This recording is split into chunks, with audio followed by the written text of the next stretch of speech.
Vicepresidenta primera, buenos días, Carmen. Buenos días. Señora Calvo, muchísimas gracias por estar en la hora de la 1. Un placer para tenerla aquí y hablar de tantos temas que tenemos encima de la mesa.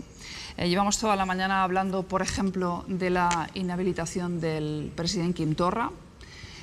Se ha barajado la posibilidad, hemos hablado con nuestros tertulianos, de que él de hecho había amenazado con no acatar la decisión. ¿Qué sucedería si el presidente, si resultara inhabilitado y no quisiera asumir la decisión del Supremo?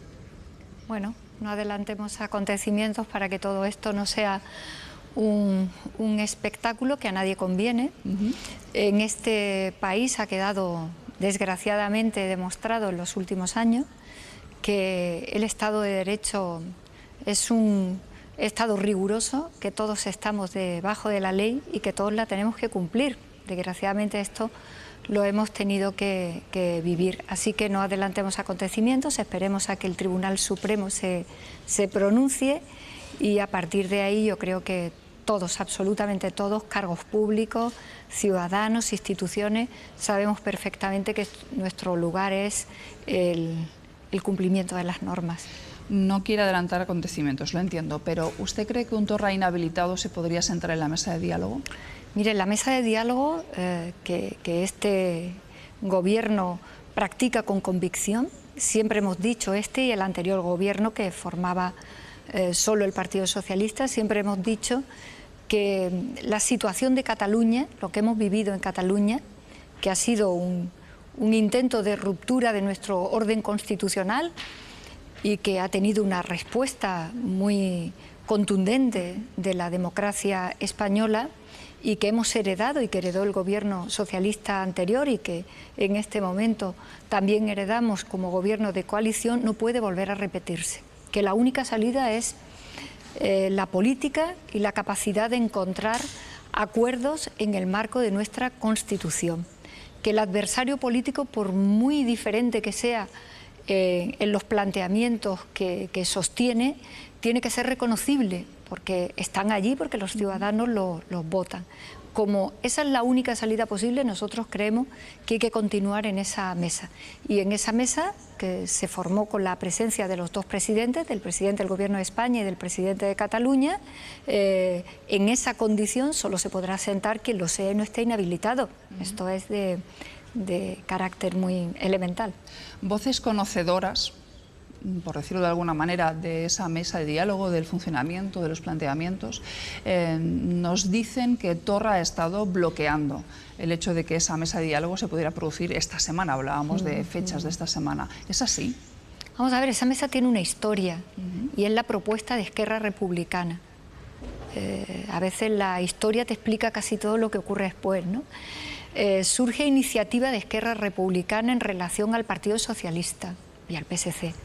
Nosotros entendemos como dos partidos de izquierda que en muchas cuestiones hay que anteponer las políticas cotidianas de contingencia a los problemas reales que la gente tiene, incluso frente a posiciones más teóricas que se puedan tener, nosotros como socialistas y ellos como independentistas, y no hay nada más lejos del independentismo que un socialista, por cuanto consideramos el mundo de una manera radicalmente distinta. Nace así y evolucionó a propuesta de Esquerra Republicana a que pudiera participar también el partido con el que comparten gobierno, y a partir de ahí la entrada institucional de los gobiernos. Esto fue así, pero ese fue su núcleo inicial.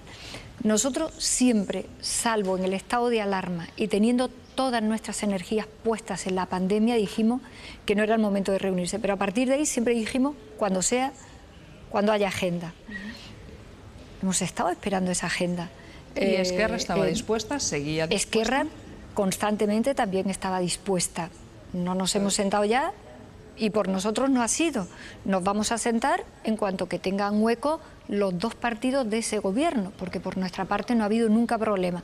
Pero yo creo que hay muchas cosas que se explican en el origen de la existencia de esta mesa para dialogar sobre Cataluña. Me está contestando exactamente de la misma forma tácita que lo hizo ayer Gabriel Rufián en este programa, exactamente igual. Es la situación real. ¿Usted cree que una posible inhabilitación de Torra podría volver a incendiar Cataluña? Yo creo que no.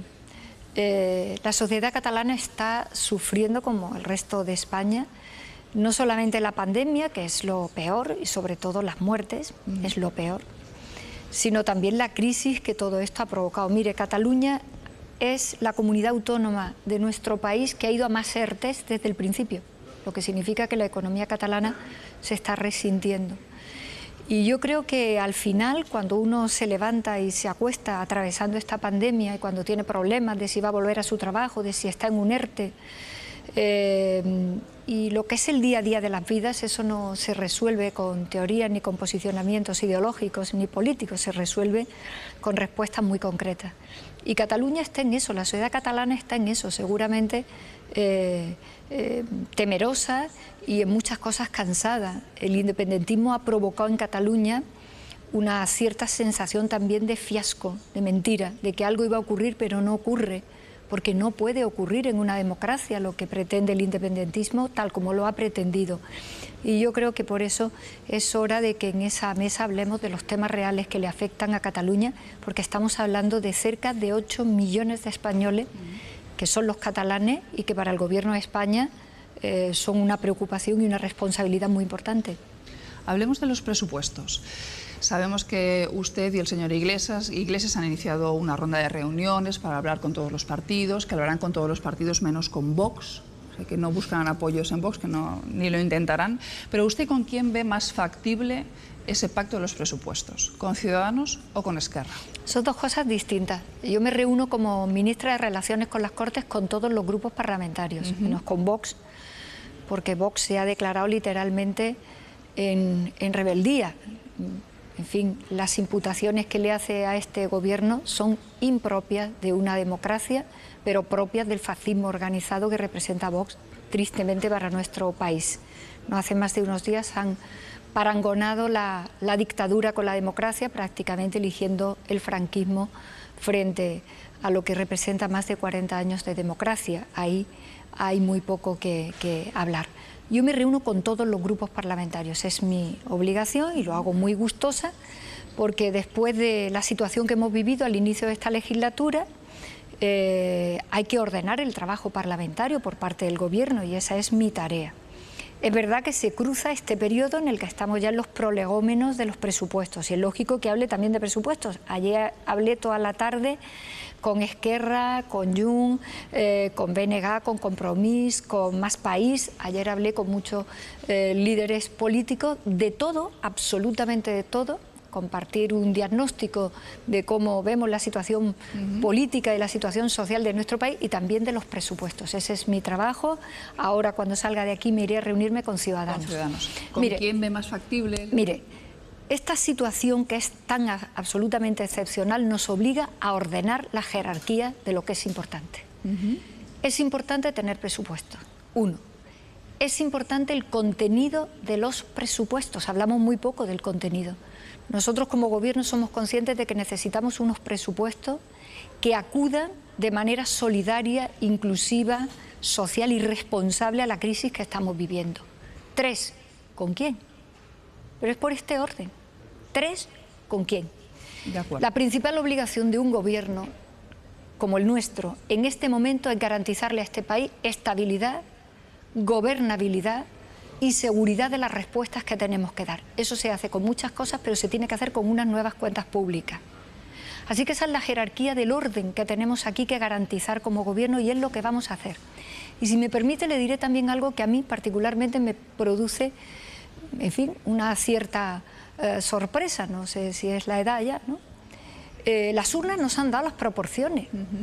Eso es literalmente sagrado, las proporciones.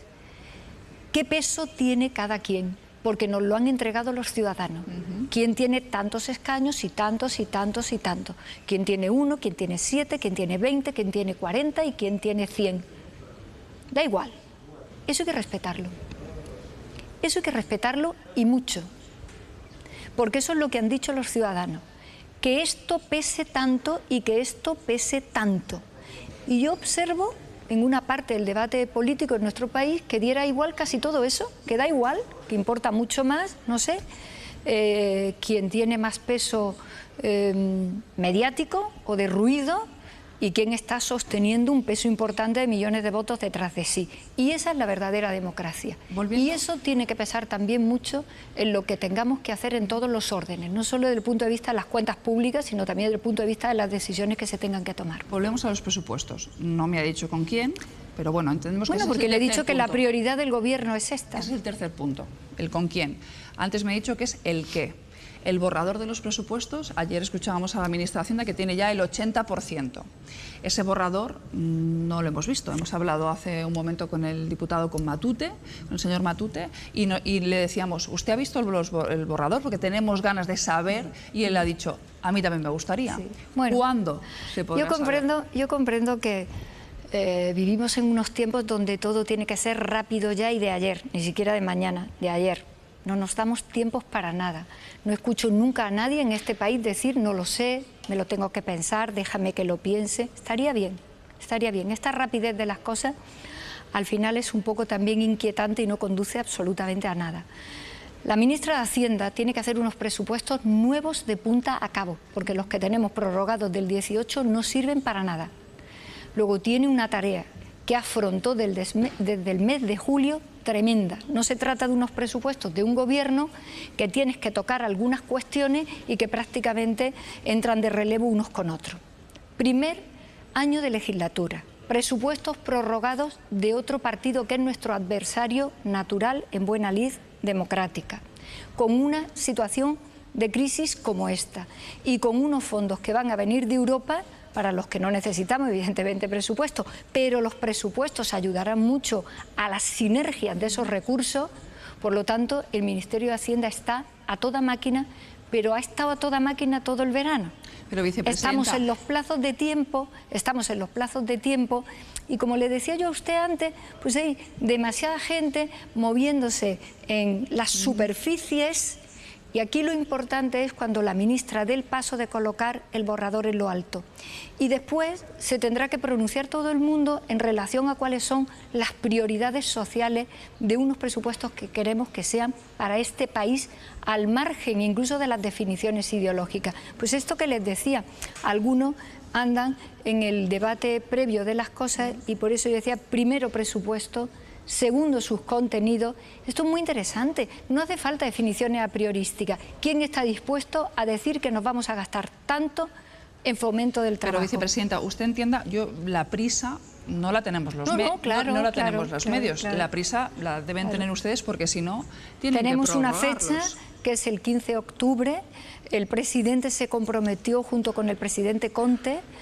España e Italia son los dos países más beneficiados de los 750.000 millones y ambos se comprometieron, aunque hay un calendario de fechas más largas, pero ambos dijeron, desde luego el presidente Sánchez dijo, España traerá a la primera fecha posible, que es el 15 de octubre, una prospectiva ya de cuáles pueden ser nuestras líneas estratégicas para trabajar en reformas estructurales. Yo estuve hace muy poco con el primer ministro francés, con Castex, que me decía, por ejemplo, que ellos que van a acceder a 100.000 millones lo van a hacer un poco más tarde. Sin embargo, nosotros dijimos que iríamos antes. Bueno, todo ese trabajo también pesa sobre la ministra de Hacienda y sobre la vicepresidenta de Asuntos Económicos. ¿Han asumido ya que les tocará prorrogar los presupuestos de Montoro? ¿Se hablaba de 2 semanas ni que fuera? No, vamos a intentar, aunque sea, en fin, en el filo del tiempo, llegar a tiempo a todo. Créame que no es fácil porque somos un gobierno que tenemos que poner mucha energía también en todos los asuntos de la pandemia. Yo no he visto a un gobierno sometido a una presión de trabajo como el nuestro. Mire, hemos hecho reales decretos, leyes que no dejan de ser leyes con todas y cada una de las requisitorias de calidad con las que legisla España en días, en 2 días y en 3 días. Somos un gobierno sometido a una presión importante y nos sentimos orgullosos de intentar hacerlo lo mejor posible. Estamos todavía en esos plazos, pero tampoco pasa nada si hay que prorrogarlos 2 semanas, porque lo importante es que el año 21, si usted me lo permite le diré, el año difícil es el año 21, desde el punto de vista de la crisis económica. El año 20, desgraciadamente, será el más duro de todos por las muertes que tengamos que asumir como cualquier país del mundo por la enfermedad, por la COVID-19. Pero el año 21 necesitamos que la política española entre en unos carriles diferentes. sacar a España adelante requiere una cultura de colaboración de la que practicamos poco la política española. La democracia tiene confrontación, obvio, somos diversos, pero hay una necesidad enorme de que aprendamos también la colaboración sin necesidad de decir que uno ha ganado y otro ha perdido, simplemente que hemos sido capaces de salir de esta. Permítame volver un pelín a la clave catalana. Estuvo el presidente con nosotros hace una semana, sí, el lunes de la semana pasada, y le preguntamos por la reforma del Código Penal, concretamente por la reforma del delito de sedición, que favorecería a los presos independentistas. Él nos confirmó que sí, que ese delito es un delito basado en arcaico y que estaba previsto hacer esa reforma, que la iba a hacer, que se había comprometido y que la iba a hacer. ¿Tenemos fecha aproximada de cuándo se va a producir esa reforma? El presidente lleva diciendo esto mucho tiempo, en la anterior legislatura ya lo apuntó. Y lo apuntó porque nosotros como gobierno tenemos la obligación de estar en todos los registros. La justicia europea, incluido el texto del fiscal del Länder de Schleswig-Holstein cuando se detuvo a Puigdemont, le mandó a nuestra justicia, sobre todo a nuestra normativa penal, un mensaje. Algo así como: es muy complicado entender en el siglo XXI y en las democracias europeas algunos tipos penales bastante obsoletos, no solo en la tipificación jurídica del delito, sino también en las penas que llevan aparejadas. Y nosotros somos un gobierno, el anterior y este, que hemos estado muy atentos a todo eso. Y sobre todo hemos estado atentos a lo más importante, a la sentencia de nuestra Sala Segunda del Tribunal Supremo, que inició, usted recordará el debate que vivimos sobre el delito de rebelión, y finalmente el propio Tribunal Supremo dijo que no había rebelión, que la rebelión requería una serie de características que allí no concurrían, y acabamos en el delito de sedición. Bueno, somos un gobierno que recibe estos inputs y dispuesto a hacer las modificaciones precisas, que además no solamente abarcarán a esto, también va a haber reformas en materia de ecocidio, en materia de protección climática y medioambiental en nuestro país. Estamos bastante desarbolados en esta materia.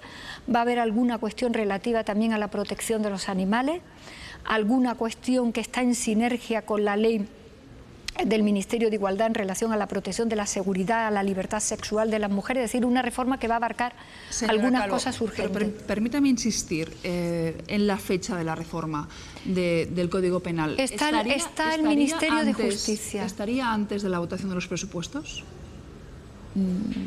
No lo creo, no lo sé, o da un poco igual en este sentido. Nosotros cuando hablamos con los líderes políticos que nos pueden apoyar los presupuestos no estamos hablando de estas dos cosas. Yo ayer estuve con el señor Rufián por la tarde y habitualmente hablo con Esquerra Republicana desde hace mucho tiempo. Esquerra lo que en este momento está diciendo es algo tan lógico como: somos un partido de izquierdas que va a ir pronto a unas elecciones, queremos ver exactamente qué tipo de presupuestos os estáis planteando y qué tipo de soluciones a algunos problemas endémicos de Cataluña van a tener esos presupuestos. La reforma del Código Penal con el señor Rufián no se trata. El Ministerio de Justicia lleva tiempo trabajando y, repito, es una reforma que nosotros queremos abordar para diferentes cuestiones que también queremos que sean rápidas. De acuerdo. Vamos a dar paso a nuestros tertulianos que quieren hacerles preguntas. Os recuerdo que es una. No vale meter tres en una misma pregunta y que sean cortitas, por favor, pregunta y respuesta. Carlos. Sí, muy cortita. España tiene los peores datos de Europa y dentro de España Madrid es el epicentro de la pandemia en Europa. ¿Qué tiene que pasar para que el Gobierno haga algo en Madrid, tipo declarar estado de alarma, aunque no se lo pida la Comunidad de Madrid? ¿Hasta qué punto de deterioro tiene que llegar Madrid para que el Gobierno intervenga? Pues mire, el ministro de Sanidad lo dijo ayer y lo acaba de decir hace un rato. Estamos preocupados, vigilantes y dispuestos a apoyar al Gobierno de la Comunidad de Madrid a todas las medidas que tome. Pero como el problema está, como usted bien dice, fundamentalmente en Madrid, lo que no podemos es pisar las competencias que tiene la Comunidad de Madrid. Y como la posibilidad en diferentes direcciones que quiera tomar Madrid, aquí está el Gobierno para apoyarla, arroparla y articularla, solo estamos dispuestos a ver qué medidas dicen que van a tomar, lo advirtieron ayer, parece que en poco tiempo, no sé si hoy o mañana, las van a poner en lo alto de la mesa. Veremos si esas medidas nos parecen suficientes para ayudarle y arropar, y si no, estaremos en la coordinación y en la ayuda leal. Pero justamente porque el asunto afecta fundamentalmente a Madrid, el Gobierno de España tiene que estar esperando a qué decide Madrid rápidamente para coordinarnos y ayudarlo en todo lo posible. Pero descartan, por ejemplo, decretar el estado de alarma. Imagínese el asunto de manera contraria, que este gobierno ya lo ha vivido. No me invada mis competencias, no me atosigue, no me imponga una dictadura constitucional, le suena, déjeme ya levantado el estado de alarma, que yo puedo, si no hubiera estado de alarma yo lo habría hecho perfecto. Esto lo ha oído el Gobierno de España. Así que el Gobierno de España está todo el día haciendo su parte de trabajo y estamos en este momento esperando a que el Gobierno de Madrid nos diga en horas o en día qué va a decidir para que podamos ayudar en todo lo que haga falta, porque es lo que nos corresponde. Lola. La fecha de la reforma del Código Penal. No, como no me la va a decir, le hago la pregunta. Mire, no se la digo porque realmente no la sé. Yo he hecho el plan normativo y está la reforma del Código Penal. Me consta porque hablo con el ministro de Justicia, yo creo que casi cada día, que tienen un borrador bastante avanzado, justo como decía, porque hay también otras cuestiones que hay que introducirlas en esa reforma. Y yo creo que en cualquier momento en el calendario normativo tenemos ahora antes mismo de fin de año, por una ejemplo. presión. Sí, yo calculo que sí, porque tenemos ahora mismo una presión importante. Tenemos ahora mismo 3 leyes orgánicas en trámite y yo acabo de colocar la ley de la memoria democrática. Es decir, que tenemos ahora mismo una agenda muy apretada también en la tramitación parlamentaria. Pero estamos en eso y está el Ministerio de Justicia en eso. Juan. Usted presentó el pasado martes la ley de memoria democrática, pero yo, escuchando su intervención después en la rueda de prensa, no me quedó claro, en lo que tiene que ver con el Valle de los Caídos, sí la resignificación, pero no físicamente si va a pasar algo o no con la cruz, un traslado, un derribo, o si se va a quedar como está. Me gustaría escuchar... A mí me resulta, me lo va a permitir que se lo diga, a mí me resulta bastante decepcionante que cuando estamos hablando de una ley que pide la reposición de la dignidad de las víctimas ignominiosamente desaparecidas en fosas comunes sin identificar y sin recuperar para su familia, el debate sea si hay un elemento que se quita o que se pone. Me parece verdaderamente extraño que ese sea el debate, pero le decía que se lo respeto. Obviamente, como no puede ser de otra manera. Lo importante del Valle de los Caídos... Hay 2 cosas importantes en el Valle de los Caídos. Una, que el dictador no estuviera allí enaltecido. 2, que puedan estar en un cementerio civil todas las víctimas que allí hay, que son de los 2 bandos. Eso es lo importante, lo demás es secundario. Lo tercero que va a ocurrir es la extinción de la fundación de los benedictinos inmediatamente que entre en vigor la ley. Inmediatamente, y haremos un régimen transitorio para la basílica, puesto que estamos hablando de patrimonio nacional. 4, con especialistas que trabajan en lugares parecidos en el mundo, en lugares que se les puede, en fin, equiparar, trataremos de abordar de qué mejor manera dejar el Valle de los Caídos como un lugar triste de la memoria de este país y, sobre todo, lo más importante, dejarle paz y perdón a las víctimas que allí están. Y será muy secundario todo lo demás, porque la ley que usted se la ha leído, sabe que dice que los símbolos van a desaparecer todos, menos aquellos que tengan algún valor artístico o que formen parte constitutiva de estructuras que, al quitarlo, destroces el bien en el que estén o estén protegidos en el patrimonio histórico. Es una ley muy razonable en todo y una ley que lo que pretende es poner a la democracia española en el lugar de dignidad en el que ya están otras que han hecho su trabajo previo. No pretendemos otra cosa y por eso le decía que es un elemento hasta cierto punto para nosotros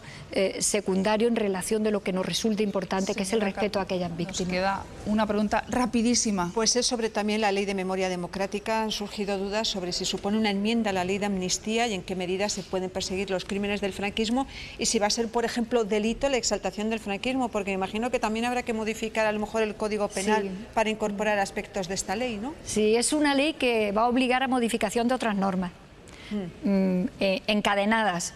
Es una ley muy compleja. es una ley que no deroga la ley de amnistía, que no la toca.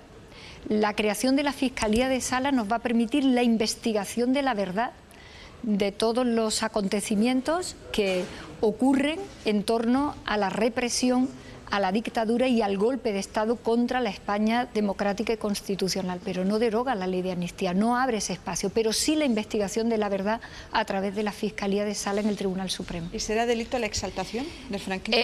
Claro, eso no son objetivos defendibles en una democracia como la nuestra. Ninguna exaltación de ningún totalitarismo, de ninguna figura totalitaria, igual que no es posible en ninguna democracia europea. Vicepresidenta, me dicen que Vox acaba de anunciar que recurrirá ante los tribunales, lo ha hecho Macarena Olona, ante los tribunales la ley de memoria democrática. No esperaba menos. Vamos, me parece casi normal que lo hagan. La contestación será en toda línea, dado que prefieren el franquismo y la dictadura. Sin embargo, la democracia les permite tener 52 escaños. Esa es la diferencia y la grandeza de la democracia. Vamos a una última pregunta que es de nuestros ciudadanos. Nos la trae Olivia. Olivia. Buenos días, vicepresidenta. Le voy a trasladar la pregunta que hacen los usuarios a través de las redes sociales. En este caso es Simón el que pregunta a través de Twitter y pregunta: ¿piensa el Gobierno limitar las externalizaciones en los servicios públicos, sanidad, residencias de ancianos, después de ver los problemas que ha ocasionado este modelo durante el transcurso de la pandemia? Este es un Gobierno que defiende absolutamente la sanidad pública, la educación pública, porque son una auténtica fábrica de igualdad para todos los españoles, cuando tienes que reponer tu salud o cuando llevamos a la educación y a la formación a nuestros hijos. Pero las competencias de sanidad y de educación están fundamentalmente transferidas. Así que desde el punto de vista de las competencias del Gobierno de España es muy difícil en cada comunidad autónoma qué política concreta han votado allí los ciudadanos, qué partido han votado, qué opción toman. Pero el Gobierno de España está por la sanidad pública y por la educación pública fundamentalmente. Pues muchísimas gracias, vicepresidenta. Un placer haberla tenido aquí. Nos alegramos mucho de verla recuperada. Gracias. Ha sido todo un gusto. Gracias a los cuatro también por haber estado en esta mañana. Nos vamos ahora con la información.